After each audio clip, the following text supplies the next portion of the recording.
Gold trusted gold buyers మీరు తాకట్టు పెట్టిన బంగారాన్ని విడిపించి ఈ రోజు ఉన్న మార్కెట్ ధరకు కొనబడను.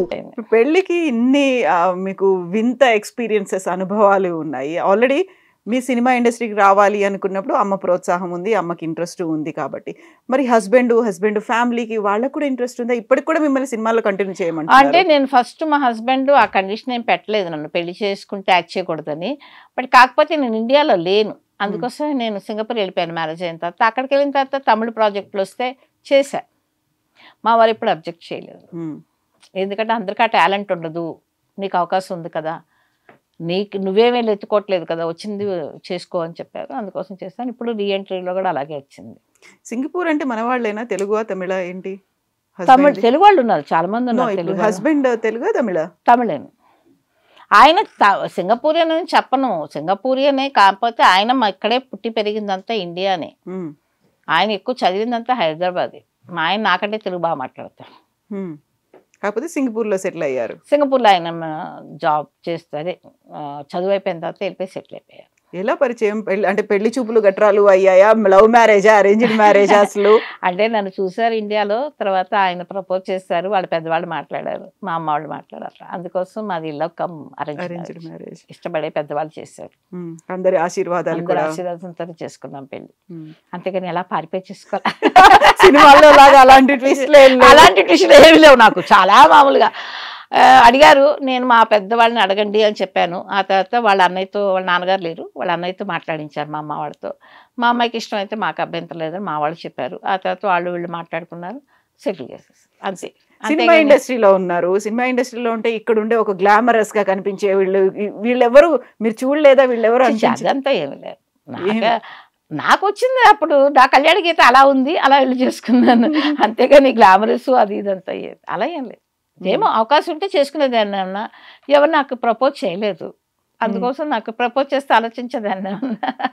ఎవరైతే ప్రపోజ్ చేశారో ఇమ్మీడియట్ గా ఓకే చెప్పేశారు? ఇమ్మీడియట్ గా చెప్పలేదు, అప్పుడు కూడా నేను మా పేరెంట్స్ అడగమనే చెప్పాను. చాలా బుద్ధిమంతురాల్లాగా. అలాగే ఆవిడ మేము అంత బుద్ధిమంతులేనండి, 80s కిడ్స్ మేము.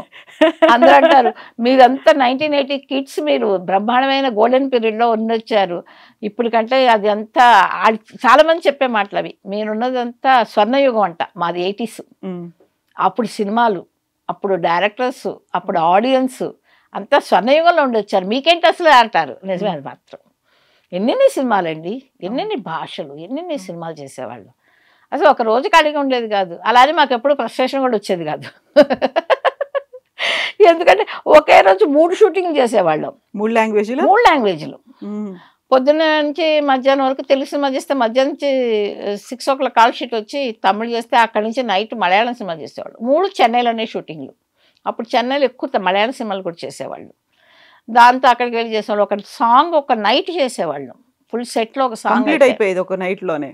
మమ్మూటి గారు నేను చేసిన ఒక సాంగ్ నాకు ఇప్పటికే గుర్తు బాగా. అలాంటివన్నీ అలా హార్డ్ వర్క్ చేసిన రోజు కూడా ఏమీ అనిపించేది కాదు, జాలీగా చేసేవాళ్ళం.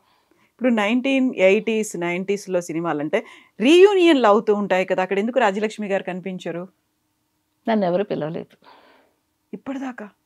ఆ రీయూనియన్కి నన్ను ఎవరు పిలవలేదు, ఇప్పటి వరకు ఎవరు పిలవలేదు. ఏ ఒక్కదానికి కూడా మీరు అటెండ్ అవ్వలేదు? నన్ను పిలిస్తే కదా వెళ్తాను, ఇందాకే చెప్పాను కదా మీకు. నన్ను పిలవలేదు ఎవరు.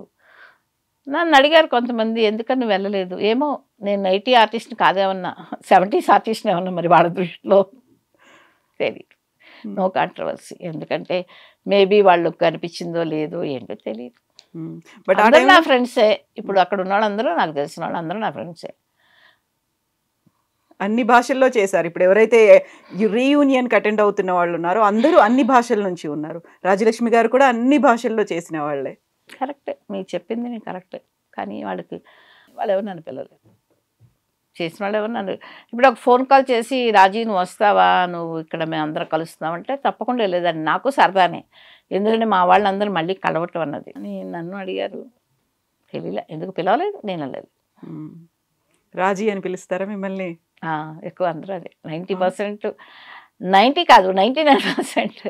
ఎవరైనా లక్ష్మి అంటే నేనే తిరిగి చూడను, ఎవరు లేరు. నన్ను కాదనుకుంటారు, నేను కాదేమో. నన్ను కాదు, ఎవరినో పిలుచుకుంటారు. రాజలక్ష్మి అని ఎవరు పిలవరా? రాజలక్ష్మి అని ఎవరు పిలవరు, ఓన్లీ రాజీ. అంటే ఫ్రెండ్స్ వాళ్ళందరూ నేను చెప్పింది. ఇప్పుడు మీరు చెప్పారు కాబట్టి చెప్పాను. అక్కడున్న అలా పిలిచే ఫ్రెండ్సే వాళ్ళు అంటున్నాను. నన్ను రాజీ అని పిలిచే ఫ్రెండ్సే అందరూ రీయూనియన్ లో ఉన్న వాళ్ళందరూ. అందరూ అని చెప్పను, దాంట్లో కొంతమంది అయినా. అవును. ఇప్పుడు అందరూ అని నేను ఎలా చెప్తాను, ఎందుకంటే దాంట్లో ఎవరు ఉన్నారో కూడా నాకు తెలియదు. నాకు తెలిసి కొంతమంది అప్పుడప్పుడు ఫోటోలు అవి చూస్తుంటాం బయట, దాంట్లో తెలుసు. కాకపోతే అందరూ అన్న కాకపోయినా కొంతమంది అయినా ఉంటారు కదా క్లోజ్ ఫ్రెండ్స్, 2-3 అన్నా, వాళ్ళని రాజీ అని పిలుస్తారు కదా. యాక్సెప్ట్ చేయాలి. మీరు ఇప్పుడు అన్నారా సినిమాలకు సంబంధించి నన్ను పిలిస్తే నేను వెళ్తాను, రీయూనియన్లకు కూడా పిలిస్తే వెళ్తారు, అంతే కదా. అంతే కదా. పిలవని పేరంటానికి ఎవరు వెళ్తారండి? నిజమే కదా. పార్వతీదేవి ఇలాంటి ఆవిడే తట్టుకోలేకపోయింది పిలవని పేరంటానికి, సొంత ఇంటికి వెళ్తేనే. ఇంకా అలాంటప్పుడు మనం పిలవని పేరంటానికి ఎవరు వెళ్తాము? నిజమే. ఇప్పుడు మీరు పిలిచారు కాబట్టి ఇంటర్వ్యూకి వచ్చాను. మీరు పిలవకుండా ఐడి మీకు ఫోన్ చేసి నేను వస్తాను ఇంటర్వ్యూకి అని అంటానా? చెప్పండి మరి. అంతే.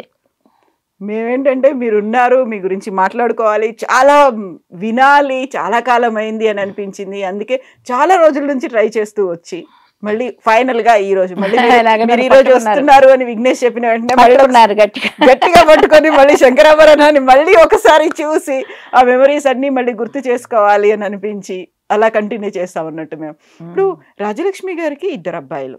అవును. సరే, మీరంటే ఓకే, అమ్మ ప్రోద్బలంతో మీరు ఈ సినిమాల్లోకి వచ్చారు. మీ అబ్బాయి కూడా సినిమాల్లో చేశాడు, హీరోగా చేశారు. మీ ప్రోద్బలం ఉందా? నా ప్రోద్బలం కాదండి, మా ఇద్దరిది కాదు. తనకి ఇష్టం, మా అబ్బాయికి ఇష్టం. మా హస్బెండ్ చేయమని మేము ఎప్పుడు చెప్పలేదు. నేను ఎప్పుడు ఒకటే చెప్పాను, నీకేది ఇష్టమో నువ్వు వచ్చాయి. 2 పిల్లలకు మేము చెప్పింది అదే, మీకు ఇష్టమైన చదువులు చదువుకోండి, మీ జీవితం మీరు ప్లాన్ చేసుకోండి. ఎందుకంటే ఒకళ్ళ జీవితాన్ని ఒకళ్ళు ప్లాన్ చేసేది అంతా ఏముండదండి. ఇప్పుడు అంతా మాకు చిన్నప్పుడు అంటే అది వేరే విషయం, ఎందుకంటే మాకు అప్పుడంతా తెలియదు. ఇప్పుడు పిల్లలు మాకంటే ఫాస్ట్గా ఉన్నారు. ఎందుకంటే వాళ్ళకు తెలిసిన ప్రపంచంలో మాకే 1% తెలుసు. ఇప్పుడు వాళ్ళు చదువుకోవాలనుకుంటే వాళ్ళు ఏ చదువు వాళ్ళు చదువుకుంటే వాళ్ళకి బాగుంటుంది, వాళ్ళకి ఇష్టమైన చదువులు అన్నదానికి. అలాగే మా అబ్బాయి వచ్చేసి నేను యాక్ట్ చేయాలనుకుంటున్నాను అన్నప్పుడు, నీకు అవసరమా? నాకు ఇష్టం మమ్మీ యాక్ట్ చేయటం. సరే, ఏదైనా అవకాశం వస్తే చేయన్నాను. నా పేరు చెప్పకపోయినప్పుడే తను ఛాన్స్ వచ్చింది హీరోగా.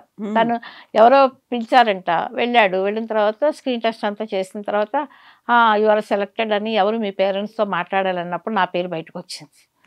డైరెక్టర్, మీ అబ్బాయిని తెలియదు మేడం అన్నాడు. మా అబ్బాయిని చెప్పుకోలేదు వాడు, తన స్వతంత్రంగా ట్రై చేశాడు, దొరికింది తన టాలెంట్. ఆ ఒక్క మూవీని వచ్చేసాడు తను. యాక్చువల్గా తను వచ్చేసి టెక్నీషియన్ అండి, తను కెమెరా కమ్ డైరెక్టర్. తను SRM అని చెన్నైలో చదివాడు, దాది ఫిల్మ్ ఇన్స్టిట్యూట్లో చదివాడు, శివాజీ ఫిల్మ్ ఇన్స్టిట్యూట్ అని. అక్కడ 3 years డిగ్రీ చేశాడు తను. కాబట్టి ఇప్పటికీ తను అదే వర్క్ చేస్తున్నాడు. ఇండస్ట్రీకి సంబంధించిందే మొత్తానికి, టెక్నికల్ తను చేసేది. రెండో అబ్బాయి క్వైట్ ఆపోజిట్. నాకు సైన్సే ఇష్టం. ఓకే. అందరూ ఈ రోజుల్లో ఇంజనీర్ అవుతున్నప్పుడు నా కొడుకు సైంటిస్ట్ అవుదాం అనుకున్నాడు, సైంటిస్ట్ అయ్యాడు. ఇప్పుడు PhD డాక్టరేట్ చేస్తున్నాడు లండన్లో. తను ఫుల్గా ఆ సైన్స్ సైడ్ వెళ్ళిపోయాడు. తనేమి యాక్ట్ చేయలేదు, తనకి అంత ఇంట్రెస్ట్ కూడా లేదు. ఒకరేమో లండన్, ఫ్యామిలీ ఏమో సింగపూర్లో, మీరేమో హైదరాబాదు. ఎలా మేనేజ్ చేస్తున్నారు? తిరుగుతున్నాను, లండన్ తిరగలేదు. కాళ్ళకి చక్రాలు కట్టుకొని అంటారు కదా, అలా ఇక్కడ 10 రోజులు ఖాళీ ఉందంటే కట్ చేసి సింగపూర్ వెళ్ళిపోతా. ఆ 10 రోజులు ఇప్పుడు అక్కడ తిరిగేసి వచ్చేస్తాను. ఒక బూస్ట్ వస్తుంది అనమాట, ఒక బూస్ట్ తాగితే ఎనర్జీ వస్తుంది కదా. నేను వెళ్ళేసి నా ఫ్యామిలీతో 10 రోజులు గడిపేసి జాలీగా వెళ్ళేసి వచ్చేస్తాను. మళ్ళీ దాన్ని ఒక 3 నెలల పాటు వచ్చేస్తాను. మళ్ళీ ఒక గ్యాప్, నాకు ఒక 10-15 days గ్యాప్ ఉంటే పారిపోతా. నా గ్యాప్ ఇవ్వటం అన్నది వీళ్ళ చేతుల్లో ఉంది.